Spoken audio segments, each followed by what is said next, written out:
Hello class, आज का हमारा जो टॉपिक है एनालॉग सर्किट में वो है class B push pull amplifier. इसको हम पुश पुल एम्पलीफायर भी बोलते हैं। क्यों? क्योंकि इसमें दो ट्रांजिस्टर्स यूज होते हैं। हमने क्लास ए में पढ़ा है, उसमें एक ट्रांजिस्टर यूज होता है, इसीलिए उसको सिंगल एंडेड ट्रांसफार्मर या ट्रांजिस्टर बोलते हैं।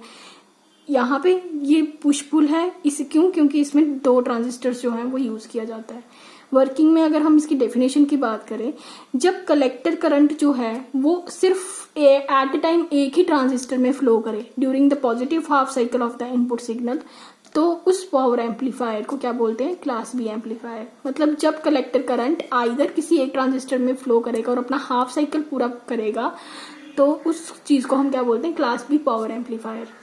दूसरी चीज, इसके सर्किट में हमने बाइसिंग इस तरीके से की जाती है कि जीरो सिग्नल कंडीशन पर भी ये हमें कोई भी कलेक्टर करंट प्रोवाइड नहीं करे। अदरवाइज नॉर्मली अगर जीरो सिग्नल पे भी नेग्लिजिबल करंट फ्लो करती है, लेकिन इसमें हम बाइसिंग इस तरीके से करेंगे कि जीरो सिग्नल पे भी हमें कोई कलेक्टर करंट जो है वो नहीं मिले। इस चीज का रीजन क्या है?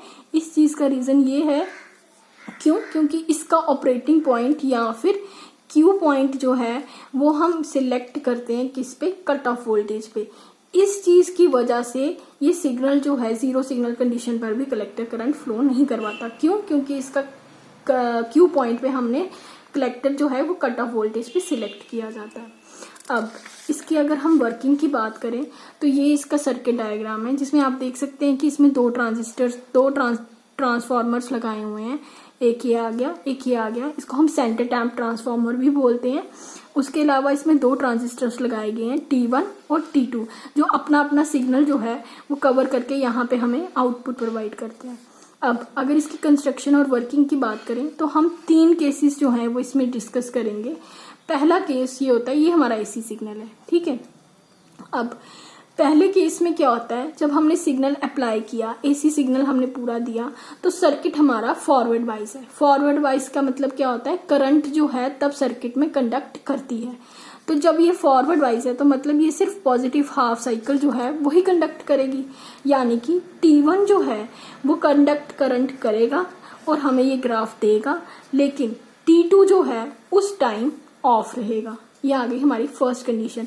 जब हम पूरा AC सिग्नल देते हैं लेकिन फॉरवर्ड वाइज की वजह से सिर्फ वो पॉजिटिव हाफ को एम्पलीफाई करके हमें देता है, जिसमें एक ट्रांजिस्टर कंडक्ट करता है करंट, यानी कि T1 कंडक्ट करता है करंट, वाइल T2 जो है वो ऑफ स्टेट में चला जाता है। दूसरी कंडीशन आ गई जब हमारा सर्किट जो है वो रिवर्स बाइस कंडीशन में है। रिवर्स बाइस कंडीशन वो होती है जिसमें हमारी करंट कंडक्ट नहीं करती, नेगेटिव करंट जो होती है वो होती है इसमें। अब T2 जो है, अब जब ये सेकंड पोर्शन आ गया AC सिग्नल का, तो इसमें क्या होगा? T2 जो है वो कंडक्ट करेगा करंट को और T1 जो है वो ऑफ रहेगा। वाइस वर्सा केस, ये दोनों ऑपोजिट चलते हैं, ठीक। और जिस वजह से जब ये बारी बारी अपना सिग्नल पॉजिटिव और नेगेटिव हाफ साइकिल कंप्लीट कर लेते हैं, तो हमें आउटपुट पे एक proper AC signal, amplified output signal जो है वो हमें मिल जाता है आउटपुट पे। एक और केस आ जाता है इसका, इसके अलावा जब कोई भी सिग्नल अप्लाई नहीं किया जाता है, वो मैंने आपको पहले भी बताया, वो कट ऑफ कंडीशन होती है जिसमें करंट जो है वो अल्टीमेटली फ्लो नहीं होती। ये आ गई इसकी वर्किंग। अब इसके ग्राफ की बात करें तो इसके ग्राफ में, जैसे ये हमारा ग्राफ है, ये हमारा इनपुट सिग्नल है। होता क्या है, वही पॉजिटिव हाफ साइकिल में हमें क्या मिलेगा? ये फर्स्ट वाला ग्राफ मिलेगा जब हमारा T1 कंडक्ट कर रहा है करंट।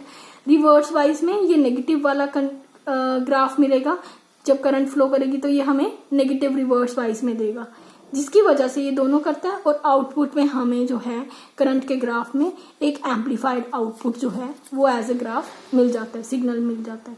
ये इसका आगे graphical representation class B power amplifier की।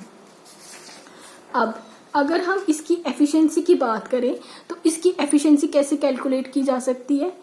Output AC upon power output AC upon power input DC से हम इसकी ओवरऑल एफिशिएंसी कैलकुलेट कर सकते हैं।